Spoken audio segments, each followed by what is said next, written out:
This past week in Morocco, 7 journalists were slated to go to court in 2 separate cases, but their trials were postponed. The allegations against them include threatening state security and questioning the country's territorial integrity. Other Moroccan journalists have been harassed and fined over their reporting. Just a few weeks ago, the Minister of Communication held a news conference boasting about media freedom in the country. And all of this is happening a little more than 5 years after the Arab Spring, which was born in North Africa, threatened to spread to Morocco. King Mohammed VI managed to quell the protests by promising reforms and delivering a new constitution which guaranteed, among other things, freedom of expression.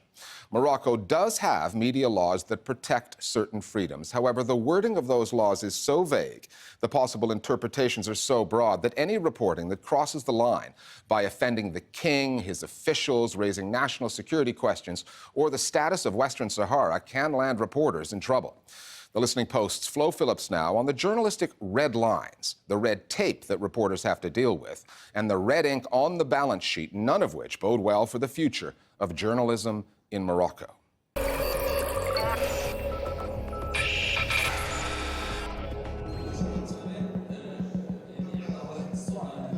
Editorial red lines. Moroccan journalists call them les lignes rouges, and they have a finely tuned sense of where they are and how they are shifting. The lines emanate from Rabat, the capital and seat of Morocco's royal family. Any output that is seen as insulting to the king, his family, or members of his government is punishable by up to 5 years in jail. And those aren't the only punishable media offences.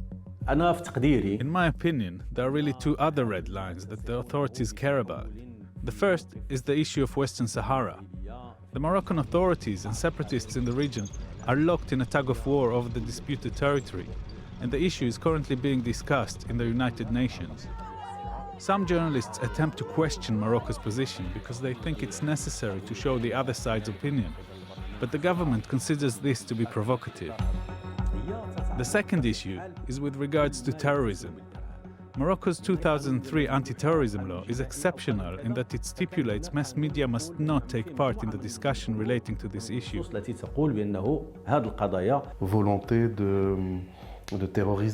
The government's aim is to terrorize journalists and to reiterate the famous red lines that we've been talking about for 20 years now.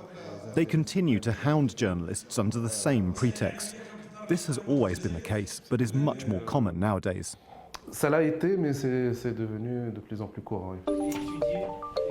Monjib is president of the Moroccan Association of Investigative Journalism. He and his colleague Hisham Mansouri, along with 5 others, were set to go on trial this past week on charges of threatening state security and failing to report the foreign funding of their citizen journalism project. The trial has been postponed until June 29th. It will be the second trial for Mansouri in just over a year. He was arrested in March 2015 while working on a report about online surveillance and sentenced to 10 months in prison for, of all things, adultery, charges his lawyers say were fabricated. According to Monjib, fabricating charges against journalists has become the modus operandi for the Moroccan authorities. This file is full of cases conjured up by the Moroccan authorities to pressurize independent journalists because they've chosen to express their opinions freely.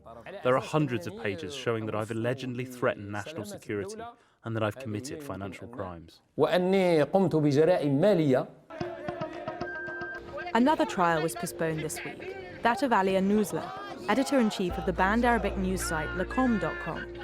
He will be back in court for the 3rd year in a row on April 5th. This time charged with threatening territorial integrity. Anouzla has been in and out of prison since 2013, questioned about every aspect of his work, most recently for an interview he gave to the German newspaper Bild, which quoted him calling Western Sahara occupied territory. Anouzla says it was a mistranslation into German that Bild subsequently corrected, but the court case goes on. We gave our support to Ali Anouzla because we believe solidarity with our co-workers is a central principle for us as journalists. However, at the same time, we should seriously consider why the authorities are treating Anouzla in this way. Other magazines and papers have written about this topic without getting into trouble because they approach it with historical context. You need to strike the right balance. على الأقل إشارات أو صورة أخرى. للحالات ديال المتابعة القضائية الآن. All these cases against journalists are related to defamation or libel. They are not related to any red lines, but to rules agreed upon in the UN-mandated International Covenant of Social and Political Rights, which states that it is possible to restrict freedom of the press in cases that affect other people's lives, in matters of national security, public order, public health, or morals. Over the years, the Moroccan media have seesawed between periods of relative freedom and tight restrictions.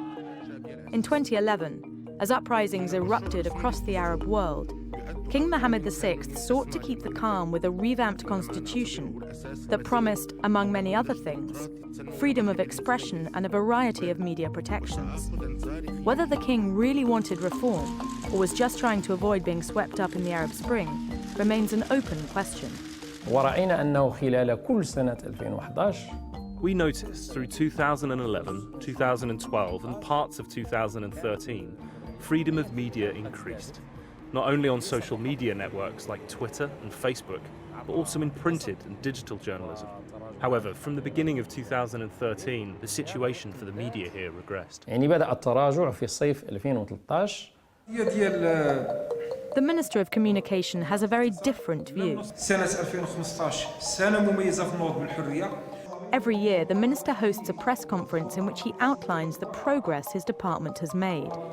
We spoke to him straight after the event. He was at pains to defend the government's record on press freedom and referred us to the new press code, which has been promised for 12 years now, but still hasn't made it past draft form. بمعنى أن القانون شكل إطار. The draft press code has formed a framework reinforcing freedom of speech, establishing media protections, and providing the social and political conditions necessary for the free practice of journalism. The government's record in the field of freedom of the press is honorable and positive. 2015 was unique, not only in terms of the new laws that were passed, but also not one newspaper was confiscated, not one website was seized, and not one journalist was imprisoned by the Court of Appeals. النهائي بسجن الصحفيين. Mr. El Halfi likes to talk about last year, but is less forthcoming about the way this year has begun, with all those journalists on trial. And then there's the money. New media investment rules in Morocco do not permit any foreign financing. And at the same time, domestic advertising funds are largely controlled by the government, which makes survival a real challenge for outlets like Ali Amar's Le Desk, that regularly pushes the editorial limits. Launched last September, the site has already published stories about the King's secretary hiring a PR firm to polish his image, a scandal at one of the country's leading banks, and the failure of the government's agricultural initiative, Morocco VI. Economic asphyxiation is a powerful weapon that has been used by the regime to destroy and eliminate independent newspapers over the past few years. Today, in an environment of extreme fragility, one has to be very courageous to publish articles that might turn investors away. So we at Le Desk are in a unique situation. I don't think anyone here has tried to do what we're doing, which is a paywall, an economic model based essentially on subscriptions. We've been online for 3 months and are in a trial run. 5 years on from the uprisings that sparked the King's new constitution, Moroccans are back on the streets. Reporters are still awaiting a new press code. Subversive media outlets are being starved of vital revenue streams. And dissident journalists are facing trial after trial.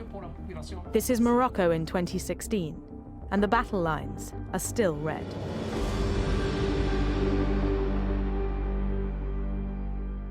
There are some news outlets trying to get past the red lines and the taboos that hinder journalism in Morocco. We mentioned the French-language news site Le Desk, launched by Ali Amar, and some of the stories it's broken. Le Desk has also been running an ongoing investigation into government internet surveillance of Moroccan citizens. Aside from subscriptions, Le Desk says it has financial backing to the tune of $750,000 from various investors who have collaborated with Amar on his media ventures. Then there is Telkel, a French-language weekly magazine founded in 2010 by Ahmed Benchemzi. Benchemzi has been repeatedly pressured by the Moroccan government, and in 2009, Telkel disappeared from the newsstands temporarily after it published an opinion poll on the first 10 years of King Mohammed's reign. Telkel started an Arabic-language edition, Nishan, in 2010, but it went out of business after the government leaned on companies to withdraw their advertising. We touched on the Arabic-language news site Lakome.com, which was founded by Ali Anouzla in 2010 and made its name by publishing stories about the cost of maintaining the royal family and on the king's habit of taking long vacations. Lakome was subsequently blocked in May of 2014, but it relaunched as Lakome2.com in August of last year, which, as of this writing, is still accessible online in Morocco.